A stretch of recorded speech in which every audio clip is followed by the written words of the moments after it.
Assalamualaikum warahmatullahi wabarakatuh. Shalom, salam sejahtera, salam sehat untuk kita semua teman-teman. Semoga juga teman-teman bersama keluarga baik-baik saja. Itu harapan saya buat teman-teman dimanapun teman-teman berada. Terima kasih sudah subscribe channel YouTube Bung Ropan, like, share. Karena tanpa bantuan teman-teman, channel saya ini tidak berkembang. Oh ya, jangan lupa mampir di channel Menyala. Jadi kalau banyak teman-temannya mana, Bung, itu channel Menyala bagaimana? Nah itu channel saya ya. Setelah Bung Ropan, untuk mengupload lagi apa yang saya bicarakan dan akan disajikan di channel Menyala. Jadi terima kasih juga buat Anda semua yang sudah mensubscribe di channel Menyala. Sekarang saya akan bicara tentang Patrick Kluivert, pemain-pemain yang dia akan rekrut. Ya. Ada yang mengatakan ada 30 pemain lah macam yang beredar, tapi belum bisa dipastikan. Karena saya sudah konfirmasi ke Pak Manajer bilang itu nanti untuk urusan pemain akan dirilis, tapi tidak akan sampai 30 mungkin. Kalau kemarin STY sebelumnya kan selalu 26 pemain yang akan dipanggil. 23 akan masuk di starting, maksudnya di dalam list utama yang akan ditetapkan selalu. Tapi Kluivert mungkin akan mengambil pemain lebih dari 23. Bisa saja ya. Bisa 27. Ya, dia akan ambil, bisa aja 25, dia akan ambil dengan 2 kemudian akan di drop. 23 yang akan masuk. Tapi yang bisa diyakinkan semua pemain yang berada di Eropa itu akan dipanggil oleh Patrick Kluivert.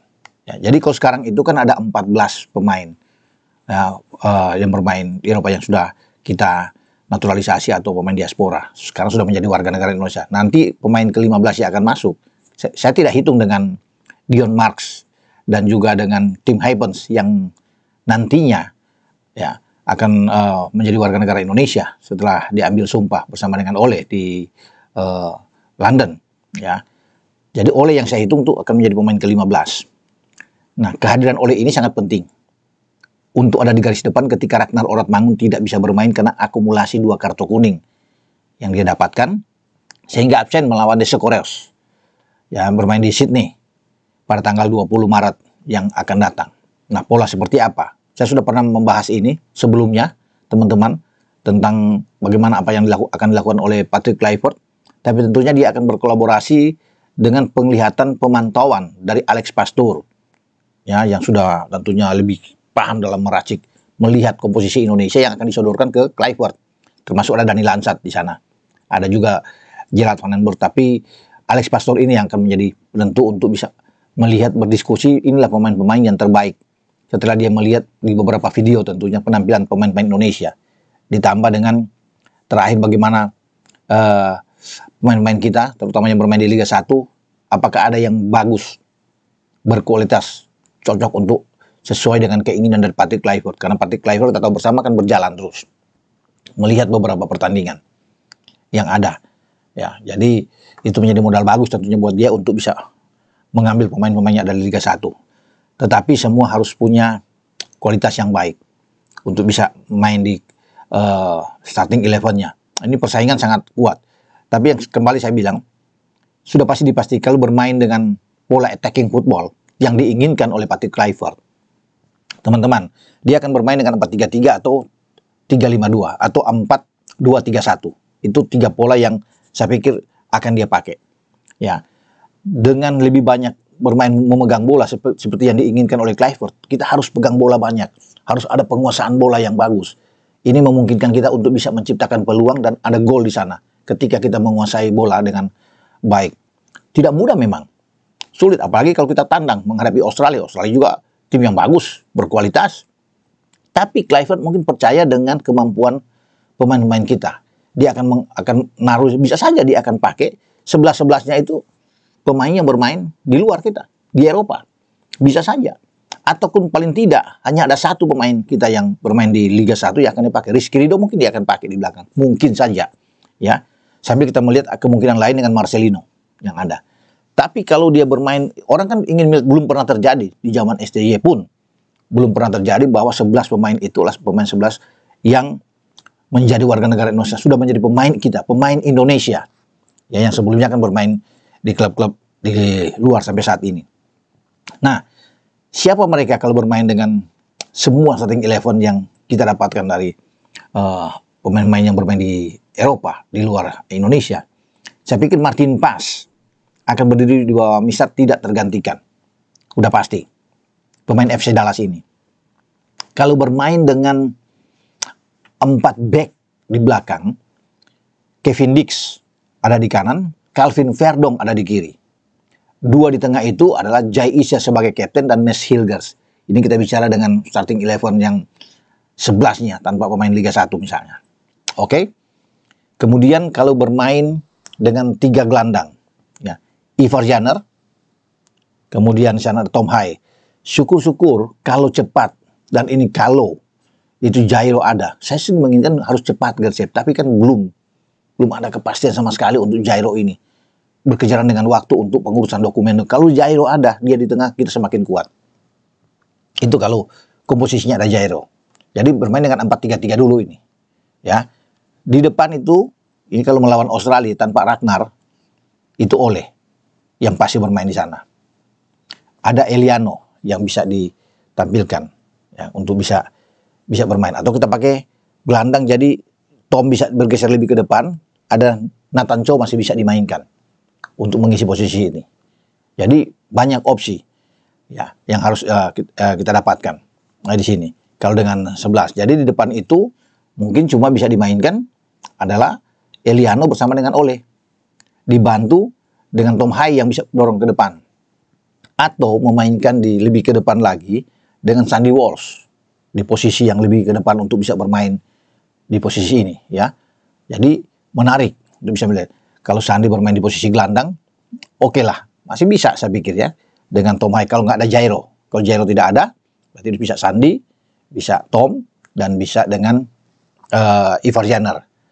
Memang menarik kalau bisa dilihat, tapi kalau ada Jairo tentunya akan lebih kuat ya. Bisa saya pikir kalau ada Jairo bisa bermain dengan 4-4-2 ya, itu lebih bagus dengan Eliano dan di sana ada Ole Romani yang ada depan. Lain halnya kalau kita bermain di kandang sudah ada Ragnar, itu akan lebih bagus, lebih tajam kita di depan.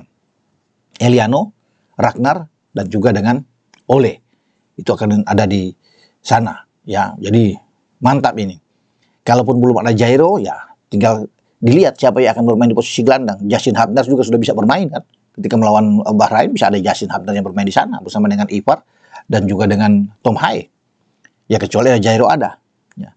Jadi itu banyak opsi-opsi yang bisa dimainkan. Ya, kita akan nantikan apa yang akan dilakukan oleh seorang Patrick Kluivert. Ya, karena menarik yang saya bilang tadi di kanan itu ada 2 yang kuat. Ada Kevin Dix dan Sandy Walsh yang bisa diaktifkan. Ya makanya Sandy Walsh mungkin jarang kalau bermain untuk ke tengah. Ya, kalau Jairo nggak ada masih bisa dicoba yang saya bilang tadi itu. Tom Hai, Ivar dan Sandy bisa bermain walaupun kita masih punya Nathan Chow ya. Tapi saya pikir ya harus dicoba. Ya, dengan kemampuan Sandy walaupun dia memang lebih kuat bermain di posisi bek kanan. Tapi di sana kan sudah ada Kevin Dix. Atau mencoba dengan satu pemain Jordi didorong lebih ke DM. Apakah ini memungkinkan? Itu yang kita belum bisa tebak ya, bagaimana untuk ada kalau Jordi bisa bermain sebagai DM di depan Jai Ises dan Mes Hilgers. Kita akan tunggu teman-teman ya, komposisi seperti apa yang akan dimainkan oleh Patrick ketika semua kalau pemain dari Eropa yang dia tampilkan. Tapi kalau digabung dengan pemain yang ada di dalam kita, saya pikir Marcelino pantas untuk bisa bermain bersama dengan Rido. Kalau di depan itu bermain dengan 4-3-3 ya bisa aja. Marcelino, Eliano, dan Ole menghadapi Australia. Ya. Kemudian di tengah yang tadi itu Ivar, ada Tom. Kalau Jairo ada Jairo, kalau Jairo belum tersedia, belum ada ya. Satu pemain bisa Jordi atau saya bilang tadi dengan Sandy yang ada di kanan. Atau dia berdiri di depan Kevin Dix. Itu yang bisa bermain kalau lawan Australia. Ya bisa dipakai dengan kehadiran Marcelino. Di belakang juga bisa dengan Rido dan Jai Ises untuk bisa bermain. Berarti Mes akan cadangan. Jadi itu komposisi lain, opsi lain yang bisa dipilih oleh Kluivert untuk tim kita. Lain halnya kalau kita bermain dengan 5 gelandang. Ya, 3 pemain belakang. Kalau 3 pemain belakang bisa saja. Kalau Elkan ada, Elkan bisa bermain di sana bersama dengan Jai dan Mes atau Rido. 3 ini yang ada. Kemudian di 2 flank pasti Kevin Dix dan dengan Calvin Verdong. ya teman-teman. Nah, di tengah ini kita tinggal tunggu. Ya, kalau Jairo ada Jairo sama Ivar sama dengan Tom Haye. Kalau Jairo belum ada, satu pemain yang harus kita dorong bermain di sini untuk bermain dengan 3 gelandang. Ya, tergantung dari Kluivert itu bisa memilih. Ya, Nathan juga bisa kalau bermain dengan 3 menghadapi Australia. Dan di depan ada 2, entah Ole dan Eliano atau Ole dengan Marcelino. Itu menjadi pilihan dengan opsi lain. Jadi memang menarik. Dan saya pikir kita butuh untuk mendapatkan hasil yang positif sesuai dengan apa yang diinginkan oleh Patrick Kluivert. 4 poin. 1 lawan Australia, 3 lawan Bahrain. Itu kan seperti menjadi mutlak harga mati yang harus, kalau kita masih ingin bermimpi untuk bisa lolos dalam persaingan di grup C ini. Kalau kita hilang angka, kalah lawan Australia, apalagi kalah melawan Bahrain, ya sudah selesai. Ya, makanya itu pertarungan ada di bulan Maret di 2 pertandingan itu, terutama saat tandang menghadapi Australia. Karena Australia tidak mudah juga untuk dikalahkan dan mereka ingin mengalahkan kita. Karena mereka ingin setelah mengalahkan Indonesia, Australia merasa lebih aman. Mereka dapat dengan 10 poin, sekarang kan 7 poin mereka. Mereka menuju Cina dapat 3 poin, 13. Mereka berpikir sudah aman untuk bisa mendampingi Jepang menuju ke Piala Dunia. Karena titiknya, kekuatan buat mereka lah mampu mengalahkan Indonesia. Itu menjadi target kita juga, berusaha untuk tidak kalah. Ya paling tidak kalau imbang juga bagi kita sudah cukup, sesuai apa yang diinginkan oleh Patrick Kluivert. Semoga itu bisa terjadi dengan ketambahan pemain-pemain kita yang bermain di luar seperti Ole Romani yang ada. Ya kita akan tunggu teman-teman. Ya sampai di sini saya membahas tentang kehadiran Romani dan apa yang akan ditampilkan oleh Patrick Kluivert nantinya. Ciao.